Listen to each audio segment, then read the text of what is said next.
जय हिंद, वंदे मातरम, जय श्री राम। मैं अपने यूट्यूब चैनल श्रीनिवास पांडे में स्वागत करता हूं और वो वीडियो उन्हीं के लिए है जो सच को पचा सकें और सच को सुन सके। वो वीडियो उन लोगों के लिए नहीं है जो सच को नहीं करते हैं, और ये सत्य की वीडियो प्रामाणिकता को दर्शाता है और बहुत एक ज़रूरी सूचना है। और हम कुछ लोगों को, समाज को जागरूक करते हैं। तो सावधान, अगर आप कहीं बस या ट्रेन में सफ़र में हैं तो आपके पास कोई भिखारी आकर खाना मांगे तो आप खाना देने का कष्ट ना करें, वरना ये दरिया दिली आपके लिए मुसीबत बन सकती है। जी हाँ, आजकल ऐसे ट्रेन भिखारियों के गैंग चल रहे हैं जो आपसे खाना मांगते हैं और जो ही उनका कोई सदस्य उसमें से कुछ खाता है वो मुंह से जाग निकल के तड़पने का नाटक करने लग जाता है और गिरोह के अन्य सदस्य मारपीट पे उतर आते हैं और पुलिस के इसमें फंसाने की धमकियां देते हैं। इसकी सेटिंग का वहाँ के पुलिस वालों से भी होती है और आपसे जबरन एक मोटी रकम वसूल करते हैं। अच्छा होगा कि आप बचा हुआ खाना किसी कुत्ते को डाल दें। अगर आप रात में गाड़ी चला रहे हैं तो कोई आपके विंड स्क्रीन पर अंडे फेंक दे तो कार की जांच के लिए रोके नहीं, वाइपर संचालित भी ना करें और किसी भी तरह का पानी विंड स्क्रीन में ना डालें, क्योंकि अंडे के समय मिश्रित पानी दुधिया बन जाता है और आपकी दृष्टि को 90% के लिए ब्लॉक कर देता है। फिर आपको मजबूरन गाड़ी को सड़क के बगल में बंद करना पड़ता है और फिर आप पहले से घात लगाए बैठे अपराधियों के शिकार बन जाते हैं। बस ये एक नई तकनीक और इसका प्रयोग है आजकल हाईवे पे अपराधी गिरोही द्वारा किया जाता है। कृपया अपने दोस्तों और रिश्तेदारों को ये जरूर बताएं। और ये वीडियो बनाने का मुख्य कारण था कि आप लोगों को ज़्यादा से ज़्यादा जागरूक करना। और फिर अब मेरा दूसरा चीज़ है कि आपको सत्य की प्रमाणित तक पे बताना है। और अगर आप सच सुनने की हिम्मत है आप में तो ही आप वीडियो देखें। और अगर आपने मेरे वीडियो को लाइक नहीं किया तो लाइक करें, सब्सक्राइब करें और ज़्यादा से ज़्यादा।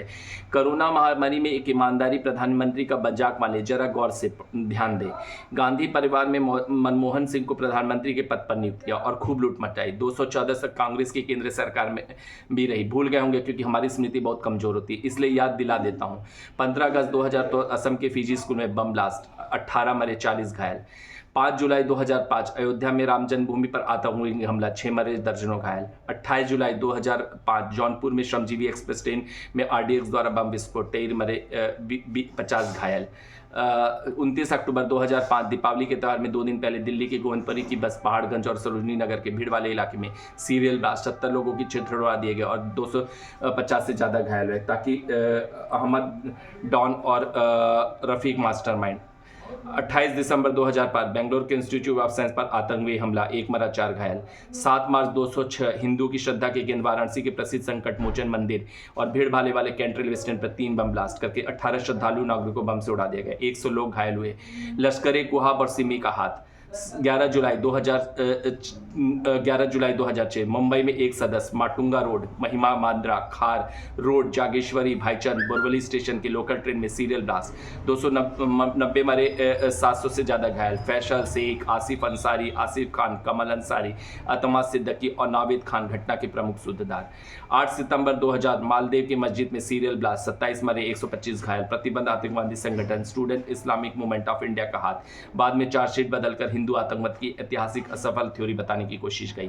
8 फरवरी 2007 समझौता एक्सप्रेस ब्लास्ट, 68 घायल, मरे, 25 घायल। सेना की इंटेलिजेंस ने इस्लामिक आतंकवादी संगठन लश्कर ए तौबा का हाथ बताया। कांग्रेस ने हिंदू आतंकवाद बनाने के चक्कर में भारतीय सेना के कर्नल श्रीकांत पुरोहित को जेल में 7 वर्ष भयानक यातनाएं दी। 9 वर्ष बाद पुरोहित जेल से बाहर आए।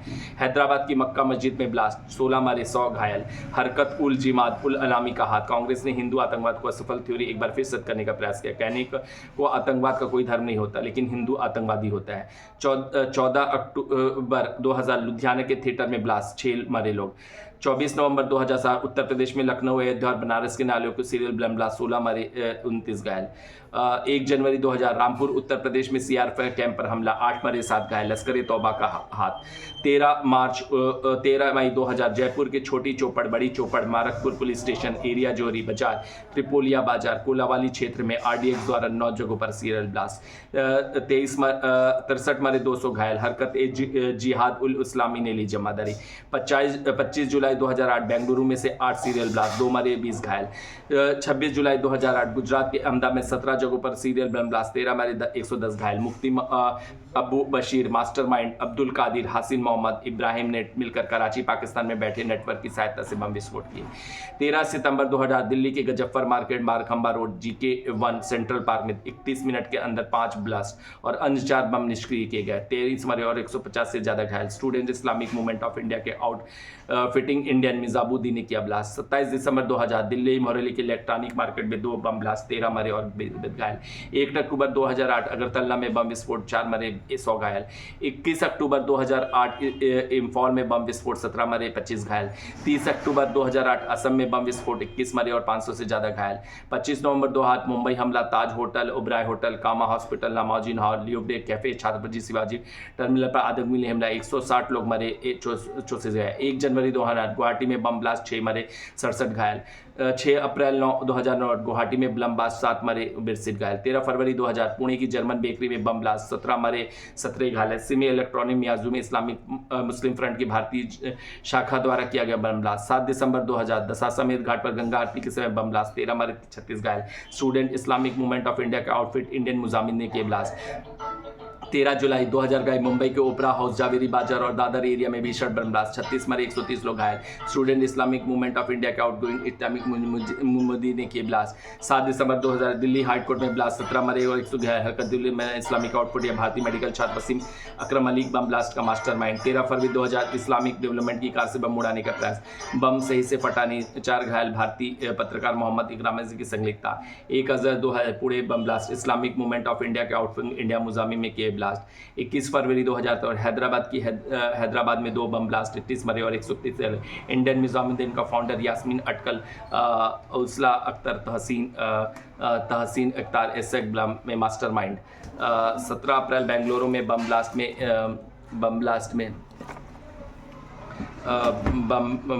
15 लोग गंभीर रूप से घायल।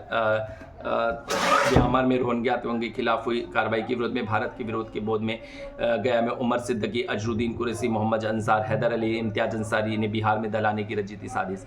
27 अक्टूबर 2000 को पटना में नरेंद्र मोदी की रैली में इंडियन मुजाहिदीन द्वारा 8 बम ब्लास्ट, 6 मरे, 25 लाखों की भीड़ में भगदड़ मचाकर हजारों को मारने की कोशिश की। मोदी और मैनेजरों को समझाने से भगदड़ नहीं मची। मोहम्मद तौकीर अख्तर मास्टरमाइंड जुकलून मदरसे से प्रेरित होकर गया था ब्लास्ट। मजुल्ला, हैदर अली, नुमान, तारिक अंसारी ब्लास्ट के बाद फरार। 1 मई 2005 मई में गुवाहाटी में बेंगलोर एक्सप्रेस में बम ब्लास्ट, 2 मरे, 24 रुपए।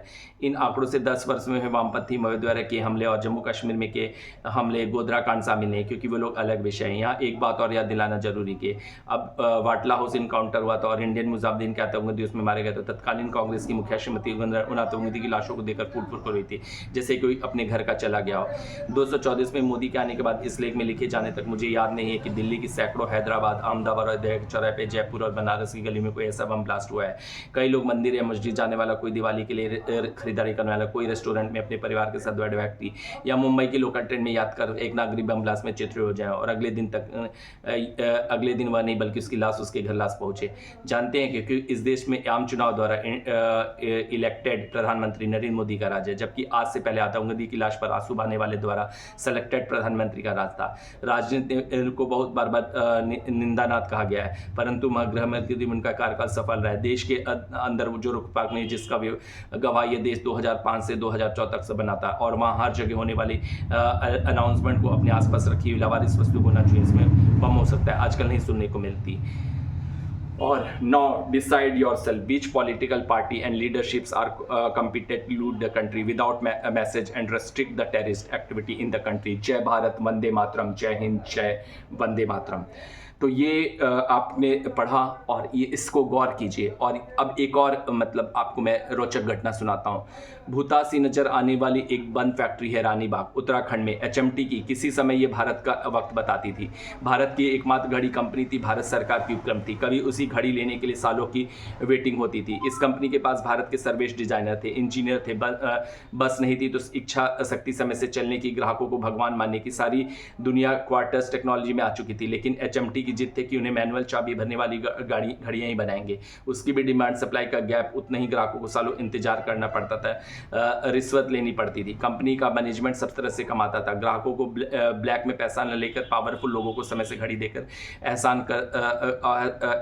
कर और सबसे ज़्यादा क्वार्टाइज की इलेक्ट्रॉनिक घड़ियां बनाकर अवैध रूप से विदेशी कंपनियों को मार्केट का हिस्सा देकर एक समय भारत में बिकने वाली 80% घड़ियां अवैध रूप से भारत आती थी। मजेदार बात है कि उन घड़ियों के विज्ञापन आदि भी होते थे, फुल ऑफिस थे, बस वैध तरीके से भारत में बिक नहीं सकती थी। ग्राहक भी वही खरीदते जो दुकानदार भी वही बेचते। बस भारत सरकार का भ्रम था कि भारत में हम केवल HMT घड़ी ही बिकने देंगे। इसके पीछे एक पहाड़ी नाला बहता है। HMT के कर्मचारी प्लास्टिक के डिब्बे में घड़ी के पुर्जे रखकर फेंक देते थे और उनके रिश्तेदार आगे उसे निकाल देते थे और वही घड़ी साजों को बेचते थे। फिर एंट्री हुई टाटा की, टाइटन कंपनी आई। उसने डिसाइड किया कि वह केवल इलेक्ट्रॉनिक घड़ी बनाएंगे।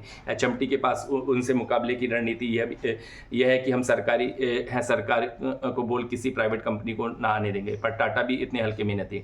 टाइटन ने HMT में ही रिटायर्ड अधिकारी इंजीनियर लिए और 50 साल पुरानी कंपनी HMT में केवल 1 साल के अंदर अपनी बादशाहत खो दी और टाइटन नंबर 1 कंपनी हो गई। बस 3 सालों के अंदर HMT की गाड़ी भारत के कई मुक्त खरीदने वाले ना बचा। आज ये फैक्ट्री अपने गुजरे कल के इतिहास की गवाह है कि जो व्यवसाय के साथ नहीं चलता है, ग्राहकों को सम्मान नहीं करता है, एक दिन वह मिट्टी में मिल जाता है, भले ही कभी उसकी मोनोपोली रही हो। और उन्हें कर्मचारियों में कुछ आज कह रहे होंगे कि मोदी ने देश बेच दिया।